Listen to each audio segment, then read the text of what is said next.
네, 매주 목요일 3명의 변호사와 함께하는 톡쏘는 정치평론 시사 맛집 이슈 삼합 시간입니다. 오늘도 두 분의 변호사님 모시겠습니다. 신장식 변호사, 김필성 변호사, 어서 오십시오. 네, 안녕하세요. 네. 안녕하세요. 갑자기 한번, 물론 뭐 나중에 하겠습니다만, 외로운 늑대 어떻게 생각하십니까? 그 비유가 안 맞아요. 공부를 좀 더 하셔야 되겠어요. 네. 외로운 늑대는 그 네. 테러리스트 중에서 조직에 집단에 소속돼 있지 않고 어떤 신념을 가지고 하는 거예요. 그 신림동 조선 씨가 이 정신적인 문제가 있는 것이고 네. 세상을 너무 비관한다든지 자기식으로만 해석을 해서 그런 거지 거기에 그렇죠. 추구해야 될 이념과 가치와 목적이 있습니까? 그러니까요. 그냥 뭐 아무데나 갖다 끌어다 써. 아니, 그리고 공부를 좀 더 솔직히 하세요. 예. 솔직히 말해서 이 사람은 돈에 집착하고 지금 사회적으로 본인이 상대적 박탈감을 느껴가지고 자기 혼자만 못 살고 괴롭다 이것에 꽂혀가지고 다 사람들이 싫다 내가 불행한데 너네는 왜 희희낙낙거리고 행복하냐 이것 때문에 이런 나쁜 잘못된 사회 인식을 가지고 범죄 저지른 사람이거든요. 이게 외로운 늑대랑 무슨 상관이 있는 겁니까? 외로운 늑대라고 하는 게 문제가 된 게요. 네. IS 있었죠. IS. 네, IS 네. 그 테러 네, IS가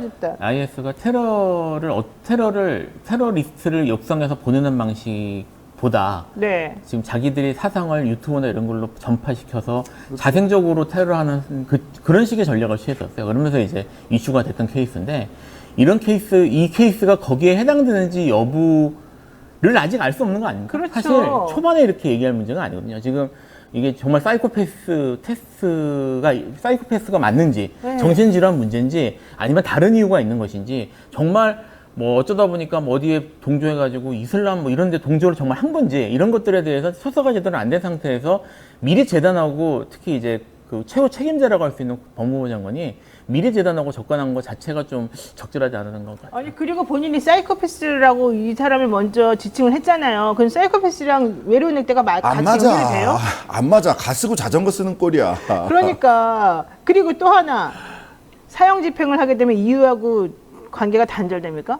이유에서 이제 이유하고 관계에 있어서 이유가 이제 그런 문제를 따지긴 합니다. 그래서 이제 문제가 될 수도 있고, 그다음에 우리나라가 실질적인 사형 폐지국으로 현재 분류돼 있긴 한데, 그렇다고 해서 남의 나라가 그걸 하고 안 하고가 이유가 우리나라하고의 관계를 단절시킬 수 있는 그런 권리가 있는 것도 아닌데 그걸 함부로 말할 수 있나요? 단절까지는 아니지만 어쨌든 이유가 이거를 문제를 삼는 걸로 알고 있어요. 그러니까 한동훈 장관이 하는 말이 전혀 근거가 없는 말은 아니고 뭐 인권, 노동, 환경 이런 그런 것을 그걸 얘기를 할수 교역 있겠죠. 조건으로 가지니까. 근데 한동훈 장관 어제 말은 뭐 그거 말고도 문제 있는 게 너무 많기 때문에 이따가 저는 주간 용산투 여의도에서 한동훈을 픽해갖고 왔는데. 알았어요. 좋아요. 자, 좀 이따가 말씀드릴 기회를 드리고 하겠습니다. 자, 코너 속의 코너 주간 용산투 여의도 한번 시작해 보겠습니다. 이 제목 한번 안 그래도 좀 물어보려고 그랬는데 주간 용산 투 여의도는 무슨 뜻일까요? 용산에서 여의도로가. 제가 만든 게 아니라 용산에서 여의도까지 다 한번 훑어봐라 이런 뜻이 아닐까. 그런 뜻일까요? 네. 나는 여의도로 가라 둘 다 이런 뜻으로 알아들었는데. 자, 우선 한번 보겠습니다. 김필성 변호사님 정치권 이슈. 이거 뭐 워낙 많아서 항상 이게 참 어려운데요. 제가 이제 아침에 기억나는 거 얘기를 하거든요. 가장 기억에 남는 건 그 영수증을 오래 보관하다 보니 잉크가 휘발하고. 나도 그거 갖고 왔단 말이야. 나 진짜 비슷하구나. 웃겼어. 예. 영수증 정말 휘발됐다. 글씨가 안 보인대. 그래서 해보세요. 근데 그래서 이게 참 핑크빅이다 이거는. 따라갈 수가 없다. 제가 아까 이제 외로운 늑대도 얘기했지만, 진짜 신박해. 좀 한동훈 장관의 언어 구사는 이런 것들은 좀 남다른 데가 있는 것 같아요. 그러니까 이걸 이렇게 생각해낸다는 건 정말 놀라운 능력인 것 같습니다. 저는 생각을 못할 것 같습니다. 맞습니다. 뭐 붙여서 한 3가지 정도를 더 말씀을 드리면 되는데 이게 원래 사실 영수증이 가멸지, 팩스하고 용지하고 가멸지라고 그래가지고 열이 닿으면서 이게 인수되는 거예요. 감열지, 느낄 감자에다 열을 감지해서 인쇄가 되는 방식이에요. 찍찍찍찍찍찍 하고 나오는 그거 있잖아. 근데 여러분 영수증 공무원들은요 그거 받으면 그 스캔해서 보관하게 돼 있고요. 첫 번째. 두 번째, 법인카드 법인카드를 쓸 때 영수증 받아요? 안 받죠. 왜냐하면 언제든지 원본 다운로드 받을 수 있기 때문에. 그 사이트 가면은 원본 다운로드 받을 수 있기 때문에 더 이상 우리 그 세무사께서 영수증을 첨부하라는 얘기를 안 해요. 다 모든 내역이 다 항상 인터넷 사이트에서 홈페이지에서 다 다운로드 받을 수 있기 때문에. 근데 그들은 현금을 쓰기 때문에 아니 이건 업무 달라는 추진비라서 거예요. 영수증이에요. 아, 신용카드 그래야 영수증이에요. 업무 추진비 지금 문제가 되는 게 세 가지잖아요. 특활비, 영수증 특활비. 없이 쓸 수 있는 거, 현금 받아서 쓰는 네. 거. 업무 추진비 이거는 영수증 첨부해야 되는 거. 네. 그다음에 특정 업무 경비라는 세 가지예요. 그 중에 특경비. 업무 추진비 얘기를 지금 하고 있는 거고 이건 신용카드로 쓴 겁니다. 아, 법인카드로 그렇군요. 쓴 거예요. 근데 법인카드 영수증 제출하라고 그러니까 그쪽에서 인정을 했어요. 휘발된 게 아니고 검찰에서 대검에서 뭐라고 얘기를 했냐면 상호와 일시는 가렸다. 이것도 수사 기밀이다. 라고 얘기해서 스스로 가린 거예요. 처음에 그랬어요. 예, 그랬는데 스스로 가린 겁니다. 근데 그것까지 다 공개해라 라고 했더니 이렇게 얘기를 한 거예요. 이렇게 휘발된 61%가 백지에 가까워요. 이것도 다 돈 주고 복사해야 되는데 복사하는 사람이. 근데 이거를 영수증 휘발했다 그래. 자, 그러면 첫 번째 사실관계가 맞지 않고요. 두 번째, 그러면 원본 제출하라고. 원본 대조 제출하면 되고 그냥 목록 제출하면 돼요. 신용카드 회사한테 달라고 해서 전체 목록을 제출받으면 돼요. 그 다음에 세 번째, 2개월 단위로 폐기했다라고 얘기를 해요. 그리고 왜 그거는 폐기하는 거예요? 지침이다. 관행이다. 이렇게 얘기를 해요. 근데 2000년 경으로 제가 기억을 하는데 기록물 관리법이 만들어졌습니다. 국가기록물관리법. 기록물관리법에 따르면 폐기하면 안 돼요. 그러면 이거는 자백이에요. 지금까지 불법을 대검에서 저질러 왔다. 기록물관리법에도 불구하고 2개월에 한 번씩 폐기했다라고 하면 불법을 자백한 겁니다. 아니 근데 잠깐만요. 그 말이 맞다면 지난 정권에서 국정원이라던가 그 사람들 특활비 수사했던 건 다 뭐예요? 아니 그러니까요. 기록물관리법 위반이라니까. 근데 그걸 자백을 해요. 뻔뻔하게. 그다음에 세 번째. 왜 감찰 안 하냐 그랬더니 아니 전 정권 때도 감찰하지 않았다. 누가 전 정권이 감찰을 했는지 안 했는지 물으래? 공소시효가 아직 완성되지 않았고요. 아직 남아 있고요. 현 법무부 장관이 그런 잘못이 있으면 지금 네가 하라고. 근데 전 정권이 감찰을 안 했다. 그럼 지금 전 정권이 감찰 안 한 게 현 법무부 장관이 감찰하고 안 하는 것과 그것의 변명이 됩니까?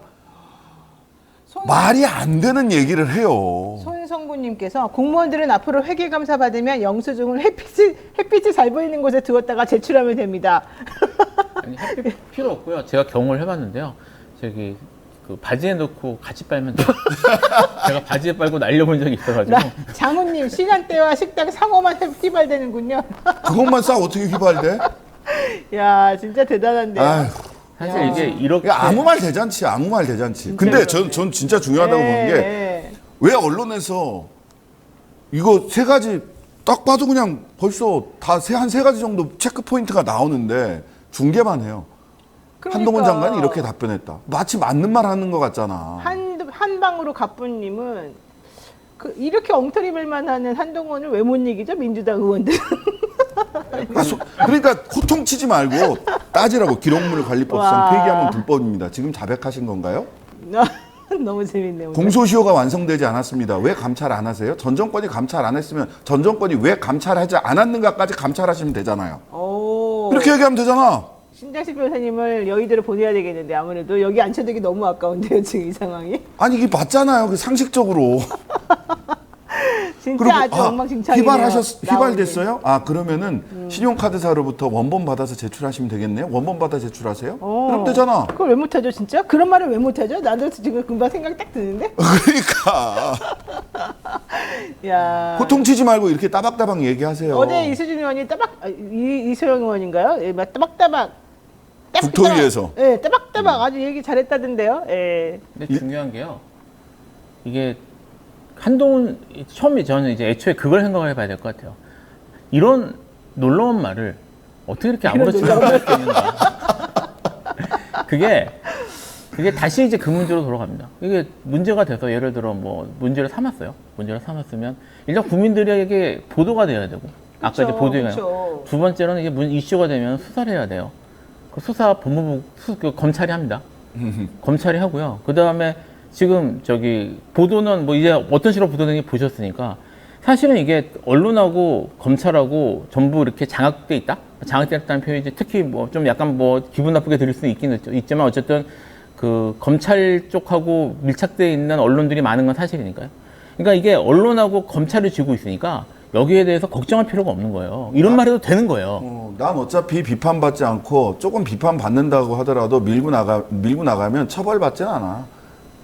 그러니까 최은순 같은 양반이 그 나를 구속한다고 이런 소리를 하잖아. 그러니까 맞아요. 법정 구속될 때요. 이게 이제 지금 저희가 한동훈 장관 얘기를 하고 있지만 대통령께서도 가끔 이렇게 좀 놀라운 말씀을 하시잖아요. 근데 그게 저는 검찰로 오랜 시간 지내면서 몸을 뵌 거라고 맞아요. 생각을 해요.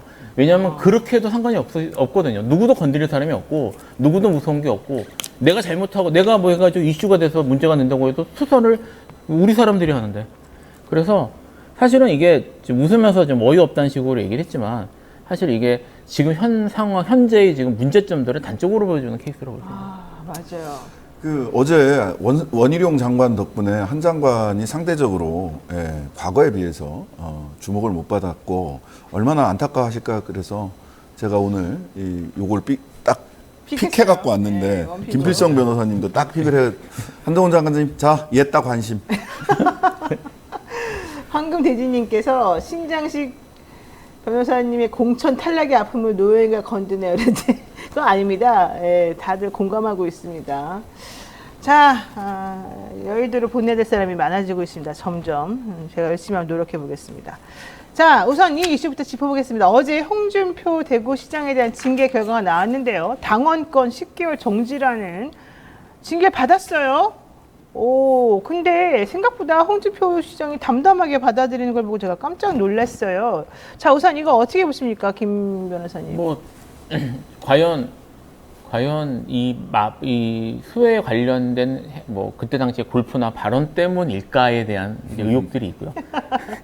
많은 분들이 그렇게 얘기하더라고요. 많은 사람들이 그렇게 얘기를 하는데 이걸 뭐 사실 그걸 순순히 받아들였다고 볼 수 있는지도 좀 애매하긴 합니다. 그거 아닙니까? 그러니까 순수하지 이제 않아요? 그 네, 순순히 과하지옥이라는 말을 썼잖아요.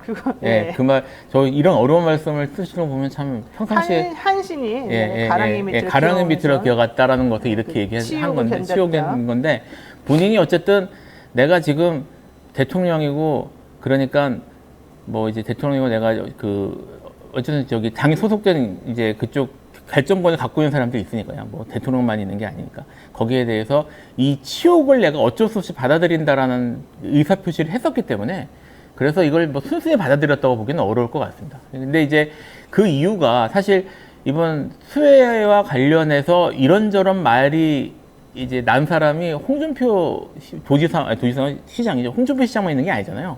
근데 지금 뭐 심지어 이제 어젠가요? 그저께 이상민 장관은 뭐 이제 자유몸이라기보다 어쨌든 뭐 원직 복귀도 하셨는데 네. 지금 이제까지 이 정권 들어온 이후에 참사에 대해서 책임 있는 인물들이 뭐 책임을 물은 적이 한 번도 없었는데 하필 골프 쳤다는 이유로 그 홍준표 시장에게만 이런 것들이 이루어진 걸 징계가 이루어진 것은 홍준표 시장 입장에서는 억울할 수도 있겠다 이런 생각도 들어요.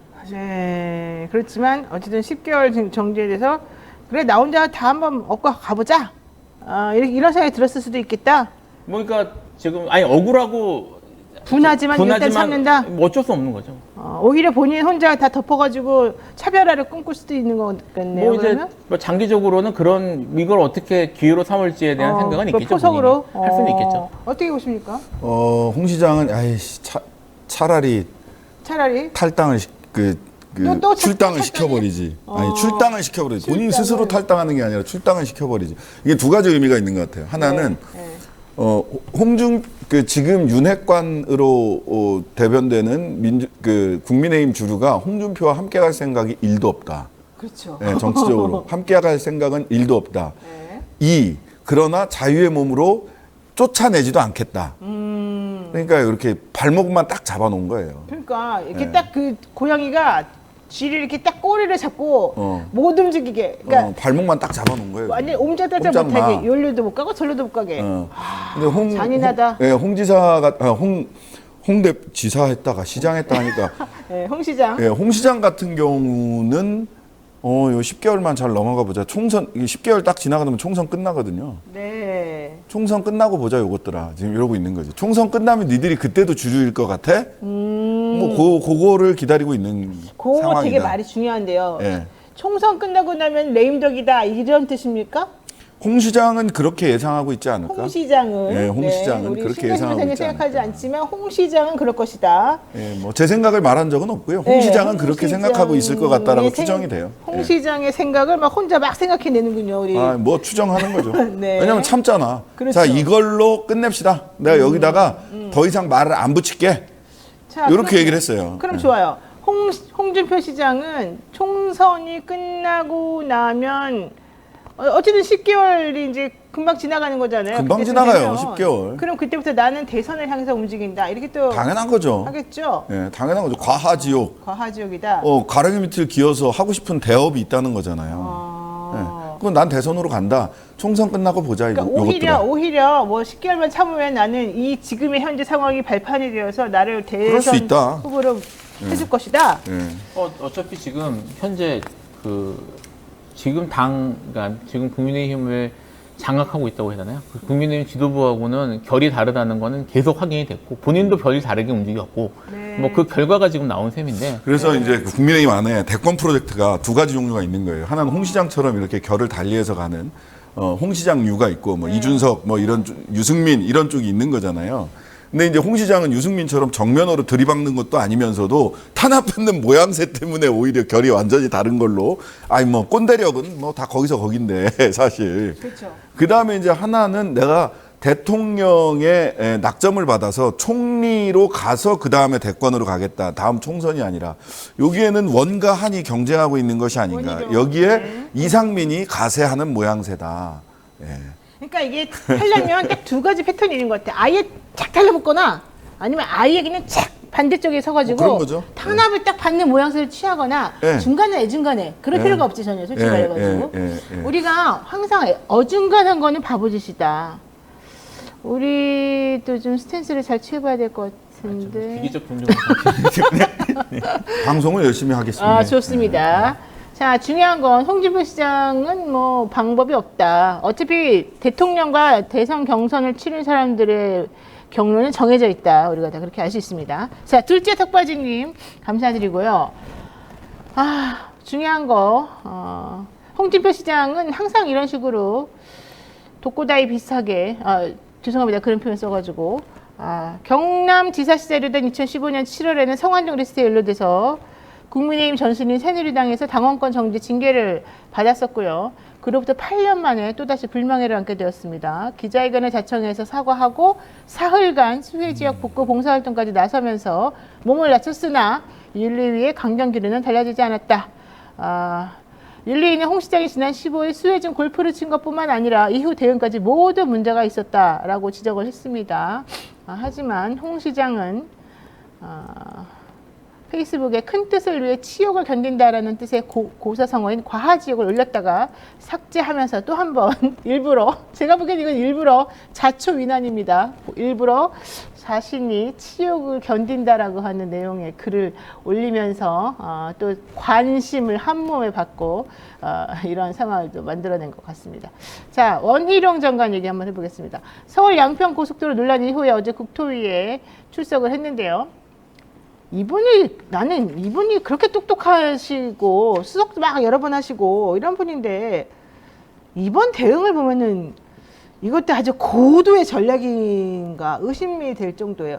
누가 보더라도 비논리적인데 이거 왜 이러는 거죠? 이 해명도 그렇고 이상하고. 아까 말씀드린 대로 대권 전략이라니까요. 총리를 거쳐 이거는 총선 공천 이런 문제가 아니에요.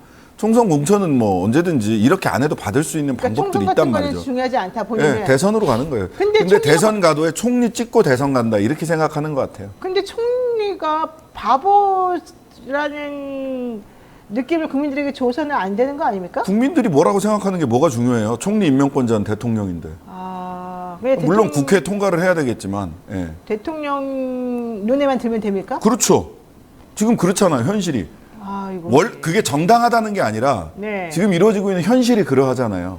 윤, 한, 이 셋이 저는 경쟁하는 구도라고 봅니다. 그러니까 이상민, 예. 한동훈, 원희룡. 이 세 명이서 지금 총리 자리를 놓고 경쟁하는데 윤석열 대통령은 원희룡을 좋아합니까? 아, 그건 모르죠. 지켜봐야 몰라요? 됩니다. 예. 근데 그래서 그 사람들이 보기에 비논리적인 말을 하거나 말거나 그건 신경 쓰지 않는다. 그러니까 뭐 사람들의 기준이 중요한 게 아니고 이제 말씀하신 것처럼 네. 이제 대통령의 기준이 중요한 거죠.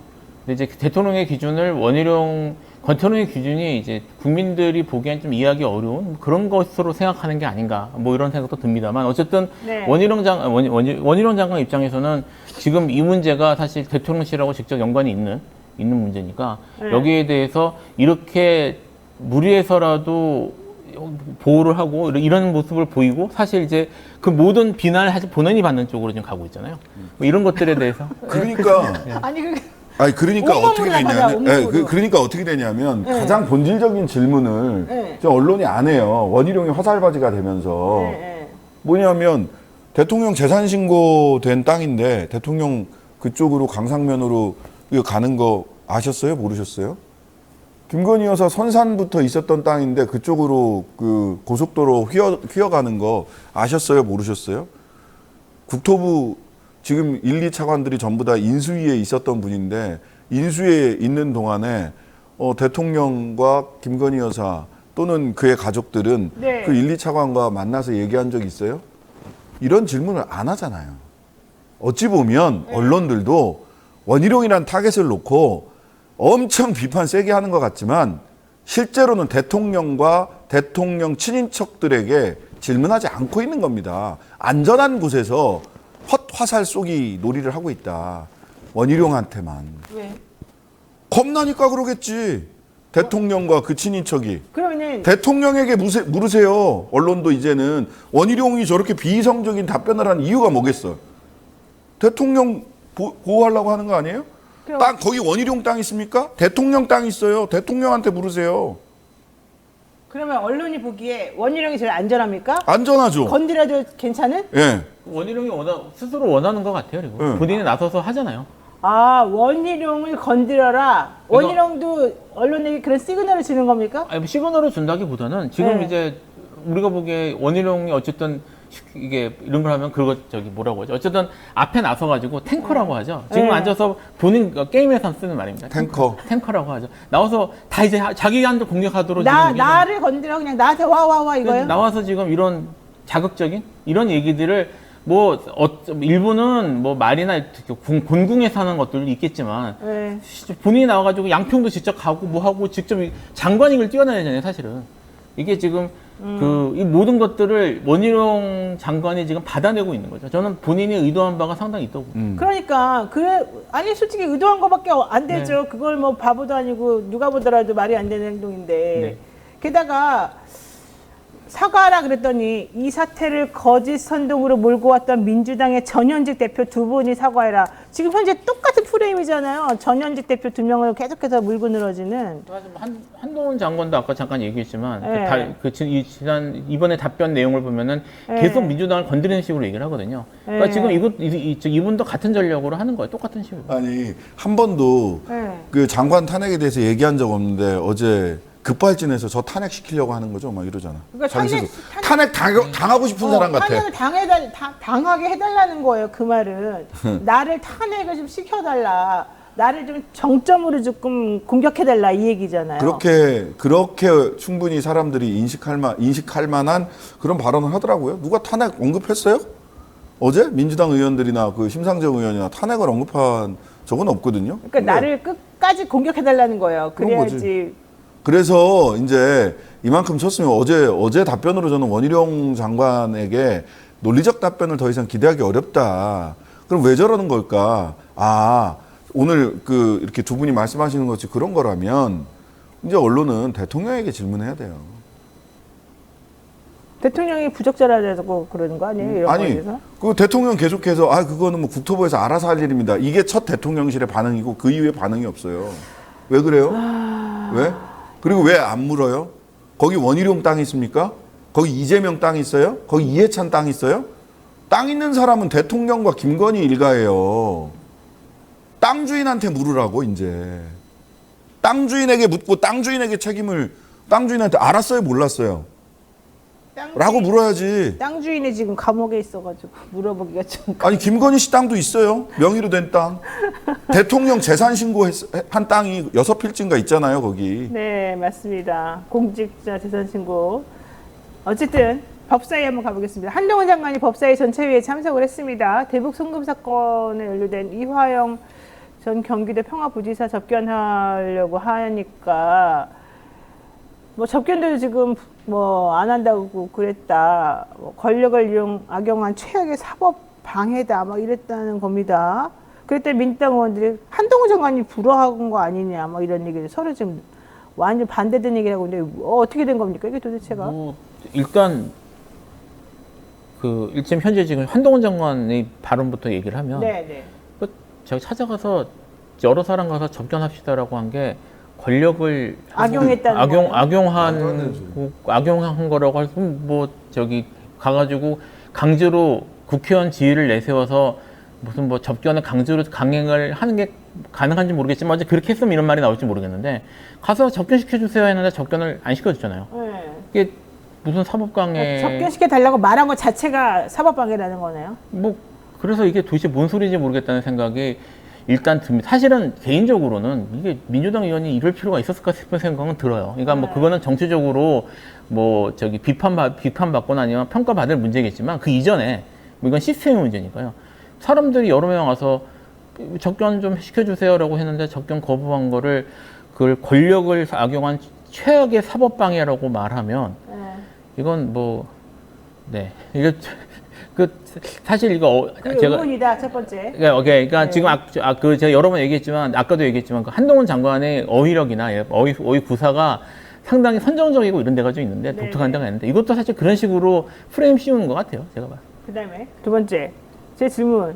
실질적으로 한동훈 장관이 뭐 방해했다 내지는 접견하지 말도록 불허했다 뭐 이런 얘기도 있던데 그건 맞는 말입니까? 그거는 내부적으로 어떻게 의사가 결정된지 모르죠. 그게 당사자가 사실은 지금 이렇게 찾아갔으면 아마 뭐 이른바 특별접견을 요청했을 가능성이 높은데 그거는 이제 허가를 해주는 경우도 있고 안 주는 경우도 있으니까 그건 재량의 문제라서 그래서 뭐 재량 때문에 못했을 수도 있고 아니면 정말 뭐 이화영 전 부지사가 거부했을 가능성도 있는데 그거는 뭐 현재로서는 알 수는 없고요. 어쨌든 신청하고 거기에 대해서 그 교정 당국에서 거기에 맞춰가지고 처분을 한 것처럼 보입니다. 그러니까 뭐 그래가지고 뭐 이렇게 이슈가 되고 이게 국회까지 가서 최악의 사법방해란 말이 나올 정도의 사안은 아닌 것 같아요. 네. 심 변호사님, 지금 이 한동훈 장관이 이 이화영 전 경기도 평화부지사 접견과 관련해가지고 민주당 의원들을 계속해서 뭐라 하고 있거든요. 그러면서 지금 압박 수사 의혹 제기에 대해서도 검사가 왜 그런 짓을 하겠냐 이래요. 검사가 불법적으로 허위 진술을 압박한다는 것이 현실에서 가능하겠냐? 영화에도 예. 나오지 않는다. 영화에 많이 나와. 내부자들 봐. 그다음에 부당거래 봐. 한명숙 의원 사건을 보더라도 사실 이 한동훈 장관 얘기 좀 틀린 말 아닙니까? 좀 틀린 게 아니라 많이 틀려요. 영화에 일단 많이 나오고요. 부당거래 내부자들 보세요. 검사들이 어떻게 사람들 압박하고 회유하는지 막 두드려 패잖아. 내부자들 부당거래 추천합니다. 꼭 보고 얘기하시고요. 두 번째로 검사가 불법적으로 허위 진술을 압박하는 거 제가 하는상스 변론했어요. 그 대리를 했다고요. 그 한명숙 사건 때 죄수들 불러다가 집 체훈련 시켰던 이 사건 어떻게 처리했습니까? 억지를 거듭해가지고 겨우 막아놓고는 그때 그 윤석열 검찰총장 시절에 그래놓고 그 집체훈련의 담당자로 지목됐던 어미중 검사 좀 절제할 만도 한데 중앙지검으로 데려갔나요? 중앙지검 과거 이제 특수부죠. 거기에 뭐 부장으로 1, 2, 3부 중에 하나 부장으로 아마 데려갔나? 뭐 그랬을 거예요. 정확하게 보직이 생각 안 내. 또 이런 거 갖고 꼬투리 잡으려. 하여튼간 어미중 검사를 승진 인사시켜가지고 매우 중요한 일을 시키고 있어요. 네. 이게 허위 진술 압박한다라고 하는 여러 정황들이 나와 있는데 무슨 영화에도 안 나와. 영화에도 많이 나와. 멀리 갈 것도 없죠. 제가 있던 몇 딱 떠올랐던 게 2주 전에 있었던 그 검찰 조민 기소는 뭐 어떻게 할 거예요? 네, 조국 입장 들어보고 결정할 거. 그래서 그게 난리 뭐야? 났잖아요. 그게 이건 압박이나 이런 진술 압박이나 뭐 자백 압박 같은 거를 아예 공개적으로 하잖아요. 결과적으로 조국 전 장관이 부모로서 뭐 미안하다, 뭐 불찰이다 이런 얘기를 하게 돼버렸죠. 그러니까 결과적으로는. 이건 뭐 조국 사실은 조국가 범죄다 인정하고 이거 사실을 저기 뭐 처음에는 예. 버티다가 결과적으로. 그러니까 지금 이거 자체가 그때 당시에 막 저기 언론에 잠깐 나왔었잖아요. 뭐 길게 보도하진 않았지만 지금 이런 일들이 대놓고 이렇게 하는데 뭘 압박을 안 합니까? 압박 안 하게.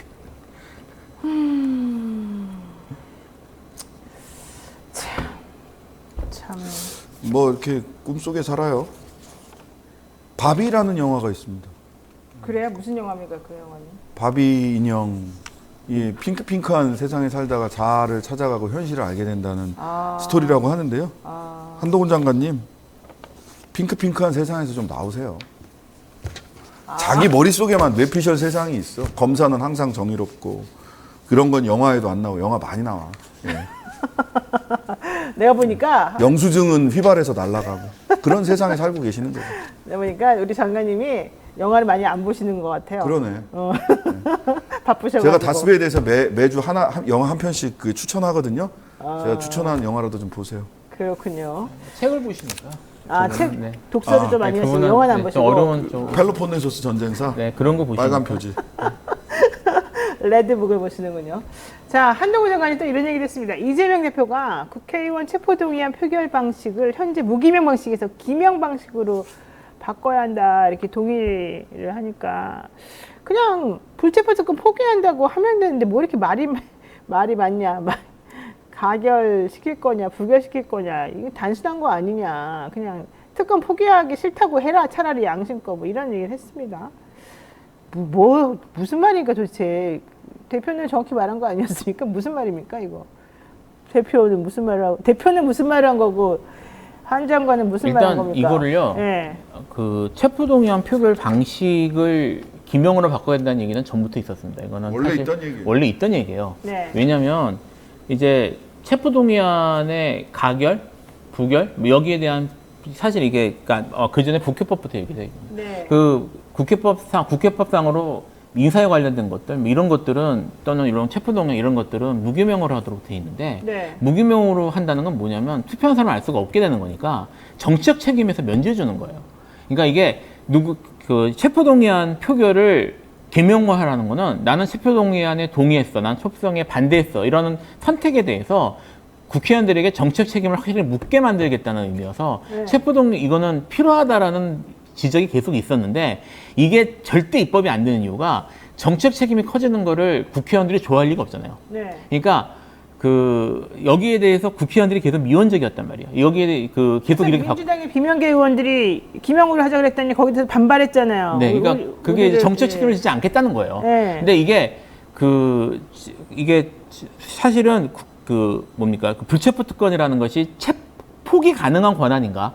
이건 제도의 문제지 이게 특권층 같이 일종 계급, 일종 집단에게 주어진 특권인가에 대한 논란이 있는데 사실은 이게 또 그런 특권 국회의원들에게 특권 같은 것이 아니라 행정부하고 입법부하고 사이의 견제 균형에 대한 이런 시스템의 문제거든요. 그래서 이게 포기할 수 있는 문제가 아니에요. 그래서 지금 우리가 얘기하고 있는 불체포 특권의 그런 문제점들, 방탄국회니 뭐 이런 것들에 대해서 정책 책임을 명확하게 묻기 위해서 사실은 이런 쪽으로 가야 된다라는 논의들이 네, 계속 있었는데 네. 지금 이재명 대표는 거기에 대해서 얘기를 한 것이고요. 근데 여기에 대해 한동훈 장관은 정치적으로 받아친 거예요. 그러니까 이거를 그런 논의들이나 이런 건 다 무시하고 그게 이재명 개인이 빠져나가려고 또 딴 꼼수 쓰는 게 아니냐라는 프레이밍 작업을 한 거죠. 지금 사실 이제까지 한동훈 장관이 얘기했던 좀 전에 얘기했던 그런 내용들 다 보면 지금 당장 주어진 상황에 임기응변적으로 선정적인 프레임을 뒤집어 씌우는 방식으로 쳐내는 그런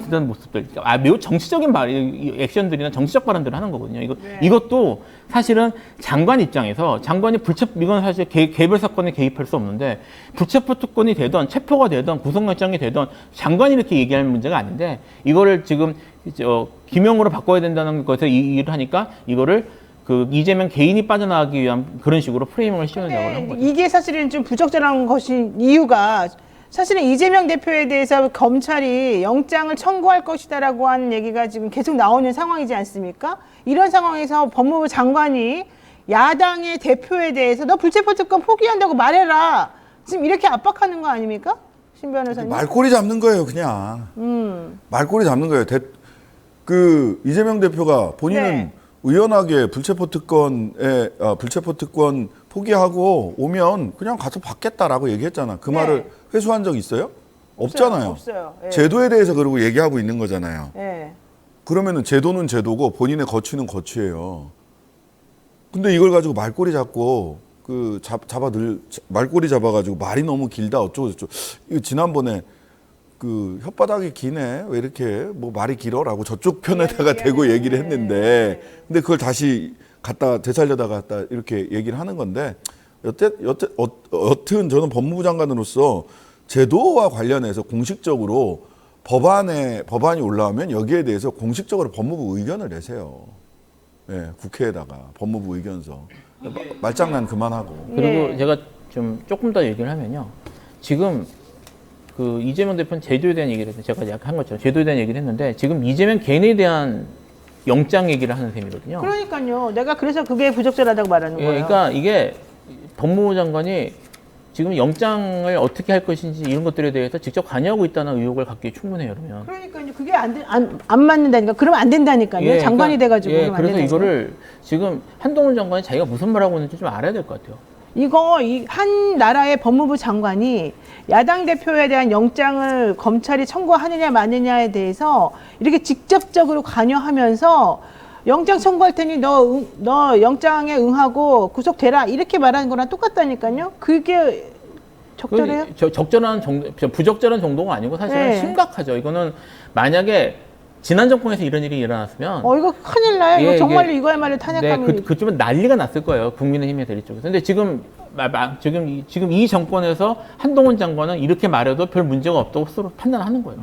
그리고 정말로 현실적으로도 별 문제가 예, 실제로 없으니까. 없으니까. 예, 그 사실인 거죠. 이게 왜 지금 이 정권에서는 이게 문제가 안 되는지 생각을 잘해봐야 됩니다, 진짜. 그건 정말 이러다가 나중에 정권 바뀌고 나면은 이거 정말 큰 문제가 될 수도 있는 상황이 되는데, 그러니까 이게 이런 거가 정권 따라 달라진다는 것 자체가 진짜 말이 안 되는 건데, 어쨌든 중요한 거는요. 지금 8월 회기 중에 이 대표에 대한 영장이 청구될 것이다라는 게 지금 중론이거든요. 이것도 사실은 조금 말이 안 되는 거긴 합니다만, 어쨌든 검찰이 여러 가지 계산하에 시기를 조율해서 이 대표에 대해서 영장을 청구할 것이고, 결과적으로 야당 대표가 영장 실질 심사를 받는 모습을 지금 연출하게 될 것이다. 그냥 기본값이라고 생각을 하세요. 그거를 여러 가지 사정상 저쪽이 못하게 될 수는 있지만 안 하지는 않아요. 네. 그냥 내년 총선까지 이게 기본값이다. 이렇게 생각을 하고 민주당도 전술을 짜야 되고 시민들도 우리 국민들도 저게 기본값이다라고 생각을 전제해놓고 해야 돼요. 저쪽은 못할 수는 있지만 안 하진 않아요. 자, 그러면 그 다음에 어떻게 됩니까? 그 민주당이 잘 선택해야지. 국민들한테 짐 떠넘기지 말고 민주당이 잘하세요. 민주당이 지금 어떻게 들어가고 있는 겁니까? 그거 모르죠. 그럼 민주당한테 물어보시고요. 전 모르겠어요. 표정이 안 좋으신데. 예, 아니 뭐 하여튼 잘 해보세요. 민주당이 잘 해야지. 예. 네. 근데 이재명 대표가 사실 이렇게 승부수를 던진 이유는 뭡니까? 하도 그냥 시끄러워서 그런 겁니까? 뭐 그냥 자신 있어서 그런 겁니까? 그냥 포기한 겁니까? 뭡니까? 뭐 여러 가지 정무적 판단이 있겠죠. 왜 그러는 겁니까? 슬프게도 저도 모릅니다. 아, 그게 저희하고 의논한 게 아니에요? 예, 변호인하고 의논하고 결정한 건 아니고요. 그래서 전적으로 정무적 판단이라인 셈이고, 뭐 저희 입장에서야 클라이언트의 판단에 따를 수밖에 없는 거니까.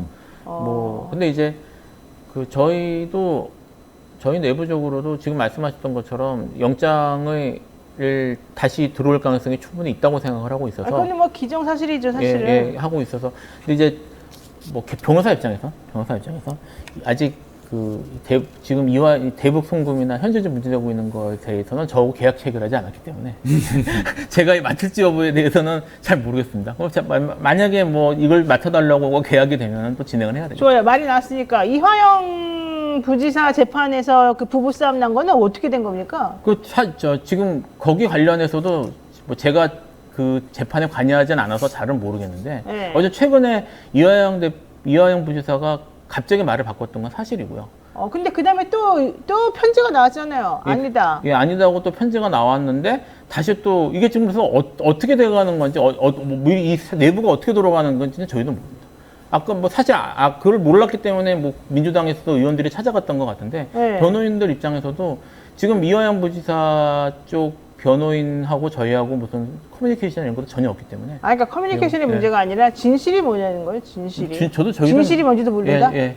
저희도 알 수가 없죠. 그 안에서 벌어지는 일. 그런데 현실적으로 너무너무 검사들이 괴롭힌다 뭐 이런 얘기가 있었던데 그것도 모른다는 거예요? 그러니까 그런 얘기는 나온 건 아는데요. 저희가 네. 뭐 실제로 내부에서 계속 불러서 면담 이름으로 불러가지고 계속 반났는지 어땠는지 여부를 확인할 방법은 없으니까.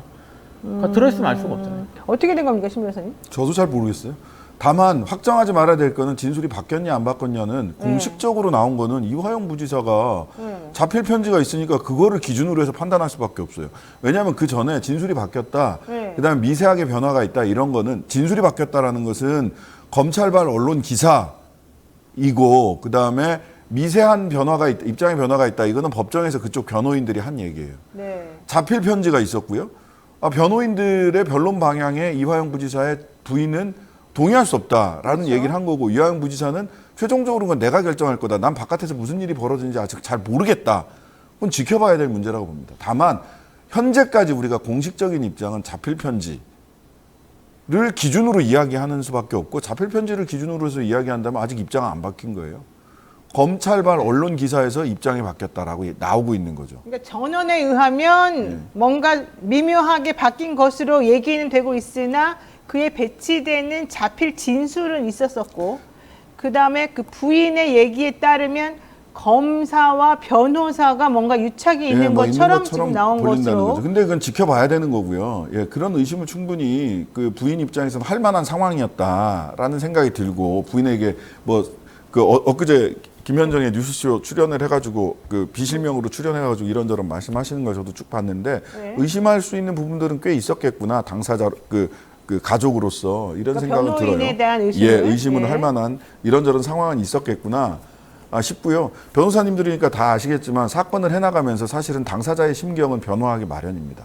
그럴 때 어떻게 중심을 잡고 사실관계에 입각해서 변론을 또 해나갈 거냐는 변호사하고 의뢰인 간에 상당한 정도의 신뢰관계를 가지고 상의를 해야 되고 그렇게 그 당사자의 심경이 괴롭거나 심경이 이렇게 갈팡질팡하고 오락가락할 때는 그 당사자와 가장 신뢰관계 속에서 이야기할 수 있는 가족이나 이런 분들이 또 변호사랑 상의를 해야 되는데 이 변호사랑 가족이 신뢰관계를 갖고 상의할 수 없는 상황에 처했다면 저는 당사자인 이화영 부지사도 조금 깊이 고민해야 될 부분들이 전 있다는 생각은 들어요. 변호사들이 사실은 이제 한 사람이 10개월 넘게 구속이 되어 있고 다른 사람하고 쉽게 접견이 잘 안 되는 상황에서 절대적으로 변호사들이 맞습니다. 영향을 미칠 수밖에 없는 상황 아니겠습니까? 그렇죠. 그런 상황에서 사실은 이제 가족이라 하더라도 변호사처럼 쉽게 접견이 되지는 않아요. 그러면은 변호사의 영향력이 엄청난데 만약에 그 상황에서 변호사가 검사하고 뭔가가 있다면 그 안에서 오로지 변호사의 입만 쳐다봐야 되는 그 당사자의 입장에서는 상당히 좀 곤란할 수 있겠어요. 실제로 그런 케이스들 그러니까 이제 이게 구속돼 있으면 만날 수 있는 게 기본적으로는 수사관들 검사 그리고 변호사밖에 없는 그리고 거죠, 변호사밖에 말하자면. 없는 거거든요. 네. 변호사는 또 접견 가서 만나야 되니까 자주 볼 수 있는 것도 아니고 그래서 그 안에 있으면 별 생각을 다 하고 이렇게 여러 가지 변화들이 생깁니다. 그래서 방어권에도 문제가 생긴다고 하는데 지금 이 케이스 같은 경우는 사실 지금 신정식 변호사 말씀하셨던 것처럼 아까 노 변호사님이 저한테 물어보셨는데 저야말로 정말 궁금해요. 이게 이화영 지사가 검사한테 어떻게 지금 얘기를 했다는 건지 그래서 어떤 태도를 왜냐하면 그걸 알아야지 저희도 무슨 방향을 잡든지 뭘 할 수 있는데 정보가 너무 없어가지고 이게 언론 보도를 무조건 믿을 수 있는 것도 아니고 지금 그래서 저희도 좀 지켜봐야 될 것 같습니다. 나는 법무법인 해광하고 검사 간의 관계가 매우 유하다, 좋다, 검사 친화적이다 이 부분이 사실은 어떤 근거에서 나왔는지 정말 실질적으로 어떤 관계인지 이게 되게 중요한 것 같은데 실제로 변론하면서 검사하고 그런 식으로 접근해서 하는데 많아요. 예, 하는데 많이 근데, 있거든요. 예, 그렇기도 하고요. 그 다음에 저는 그 이화영 부지사 그 부인이 배우자가 얘기한 것 중에 몰랐던 사실이 하나가 있는데 해광 그쪽도 검찰한테 지금 수사받고 있다는 거 아니에요? 그러니까요. 그게 되게 사실 중요한 부분이에요. 이게 뭐냐면 김만배 씨도 태평양 네. 그 대리인으로 저기 했다가 태평양이 압수수색 당했어요. 그다음에 그때도 잘했어. 그때도 굉장히 이게 말이 안 된다. 변호사 사무실 압수수색이 이 정권 들어와서 그냥 시도 때도 없이 벌어져요. 변호사 사무실 압수수색. 사실은 그 전까지 변호사 사무실 압수수색은 엄청나게 큰 문제고 이거는 신문에 날 문제예요. 언론에서 굉장히 대대적으로 해야 되는데 해광이 수사를 받았다라는 얘기를 그 부인이 하셨거든요. 그게 사실이라면 이거 굉장히 큰 문제입니다. 이화영 부지사를 그 변호하고 있는 변호사 사무실이 법무법인이 압수수색 내지는 뭐 수사를 받았다라고 한다면 이것은 변호사 사무실 입장에서는 굉장히 큰 압박이고 또 평소에 이게 말하는 회유와 협박, 당근과 채찍이 같이 들어간 게 아닐까라는 의심을 부인은 충분히 할 수 있겠다 싶은 생각은 들었어요. 아니 그리고 아시겠지만 김만배 씨를 변호할 당시 태평양이 엄청 잘했거든요. 초창기 때. 근데 압수수색 당하고 난 다음부터 태도가 완전히 달라졌어요. 해광도 마찬가지일 수밖에 없어요. 이거는 해광이 뭐 나빠서라기보다는 해광에 의뢰한 다른 수많은 의뢰인들을 위해서라도 해광이 그렇게 할 수밖에 없어요. 태평양도 마찬가지인 것이고. 그래서 이게 실질적으로 수많은 변호사들이 가장 우려하는 부분이고, 그래서 압수수색 영장을 발부해주면 안 돼요. 원칙적으로 변호사 사무실에 대해서는 함부로. 그런데 이번 정권 들어서 변호사 사무실에 대한 압수수색 영장이 너무 잘 나와요. 자주 잘 국회, 나가는데. 변호사 사무실 이런 데 압수수색 영장 너무 잘 나와요. 그거는 있을 수가 없는 일인데 나는 이해가 안 간다는 점을 꼭 말씀드리고 싶고요. 그렇기 때문에 변호사 사무실하고 이 검찰 간의 관계에 대해서 그 부인이 우려를 표한다면 그거는 새겨들어야 되는 부분이다. 이 말을 꼭 하고 싶습니다. 자, 지금 그 부분에 대해서는 우리가 함부로 말할 수가 없기 때문에 여기까지 정리하는데요. 이상민 장관 탄핵 기각된 것에 대해서 이게 면죄부를 주는 거냐, 향후 달라질 것이냐, 이 부분에 대해서 좀 그 의미를 한번 좀 짚어봐야 되겠습니다. 이상민 장관 아주 기뻐가지고 만면에 웃음을 띄운 사진이 지금 막 돌아다니고 있습니다. 이게 사실 향후 어떤 영향을 미치겠습니까? 이거 되게 중요한 부분인 것 같습니다. 사실 뭐 우리는 기각될 걸로 예상은 했습니다. 민주당 의원들이 탄핵만 딱 던져놓고 아무것도 일을 안 한 것도 있고요. 또 하나 탄핵 자체가 사실은 시키기가 어려운 부분도 있었습니다. 근데 정치적으로 이 사람에게 책임을 지워야 된다라고 하는 그 부분하고 이걸 조금 헌재가 좀 생각을 조금 달리한 부분도 있는 것 같긴 합니다만, 어쨌든 헌법재판소 재판관 4명의 소수 의견도 사실은 무시할 건 아니다라는 생각이 들긴 하거든요. 이 앞으로 향후 전국 운영과 관련해서 이건 어떤 의미가 있을까요? 뭐 일단 민주당이 사실 탄핵에 대해서 이런저런 시도나 이런 걸 하는 것들이 위축될 가능성이 높고요. 네, 위축은 당연히 되겠죠. 네, 당연히 위축될 가능성이 높고. 네. 지금 이걸 가지고 이제 사실 다른 최근에 뭐 예를 들어 최원순 씨 판결 이런 게 다 침묵하던 대통령실에서 여기에 대해서는 엄청나게 기뻐가지고 공격을 하기 시작했는데 네. 이거를 공세 전환으로 삼아서 당분간 공격할 가능성은 충분히 있습니다. 근데 과연 정치적으로 이게 잘 먹힐까는 좀 봐야 될 것 같아요. 이게 유태원 탐사나 이런 것들에 대한 분노나, 사실 이게 참사가 그 외에도 계속 최근에 그 장마까지 계속 누적되어 왔잖아요. 국민들이 여기에 대해서 갖고 있는 불만이나 불안감 같은 것들이 있고, 뭐 그런 것들이 있는 상태에서 만약에 대통령실에서 이거를 너무 강하게 몰아붙이거나 아니면 공격을 하면 역풍이 불 가능성은 충분히 있을 것 같습니다. 그러니까 오히려 저는 이게 지금 책임이 없다, 면책, 이렇게 지금 해석하는 거는 바보짓이다. 대통령실에서 정상적인 사고를 하는 정무적 판단을 했다면 국민들에게 심려를 끼쳐드려서 죄송합니다. 탄핵은 기각이 됐지만 첫 번째 이상민 장관에게 대해서는 정치적 책임을 물어서 해임하고 스스로, 새로운 그렇죠. 새로운 네. 장관을 맞아들여서 일신하겠습니다. 1번. 2번.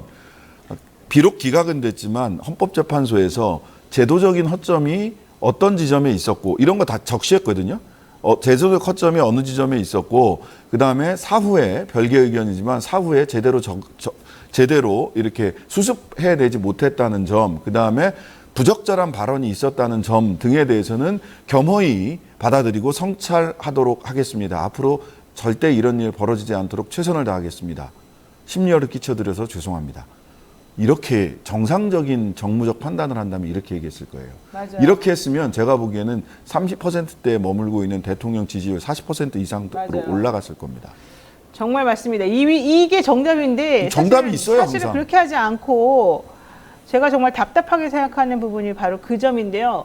오송 지하 참사 이 유가족들에게 이상민 장관이 찾아가가지고 미안하다고 했는데 그래서 어떻게 하겠다는 겁니까? 아무리 물어도요 묵묵부답이었답니다. 이게 나 면책됐어. 이 기쁨 말고는 사실은 아무것도 없었다는 거예요. 이 탄핵 사태를 통해서 그들이 배운 게 없다는 거고요. 앞으로도 달라지지 않을 거다라고 하는 거를 보여준 것밖에 안 된다는 거예요. 사실은 결정문에 답이 다 나와 있거든요. 니네가 잘한 게 아니다. 니네들이 이번에 탄핵 심판대까지 올라간 것이 무엇을 의미하는 거다라는 거를 알려줬는데도 불구하고 거기에 대한 반성이 없어요. 이 기각 결정문의 기각이라고 하는 거기에만 꽂혀 있었다는 거예요. 그러니까 사실은 바보라는 거고 이게 무엇을 의미하는 건지를 제대로 이해하지 못하고 있다는 겁니다. 이상민 장관은 판사 출신인데도 그걸 이해하지 못하고 있다는 거예요. 결론적으로 대통령이나 이 정부 여당이나 이 사람들이 이것이 국민들이 무엇을 뜻하는지, 무엇을 말하는지, 무엇을 어떻게 해야 되는지를 알려주고 있는데도 불구하고 그것을 제대로 이해하지 못하고 있다는 거, 이게 바로 암담한 현실이라는 걸 말하고 싶은 거죠. 아마 신자식 변호사님 말씀하신 것처럼 대통령실에서 반응했으면 저는 엄청 놀랐을 것 같아요. 근데 어떤 사실 그런 점에서는 사실 이 정권이 정말 일관성 있는 정부긴 합니다. 그런 정도의 머리가 돌아가거나 그런 정도로 똑똑하거나 그런 정도로 반성을 했으면 이 사태까지 오지도 않았겠죠. 네, 여기까지 하겠습니다. 왕자 어린이님께서 김피세 변호사님께 커피 보내드리고 싶다고 근데 대답을 안 하냐고 시 변호사님한테 좀 보내드리라고 제가 말씀드리고 싶습니다. 네, 여기까지 해야 될 것 같습니다. 오늘 여러분들하고 또 이야기 나눠봤습니다. 두 분 말씀 고맙습니다. 네, 감사합니다.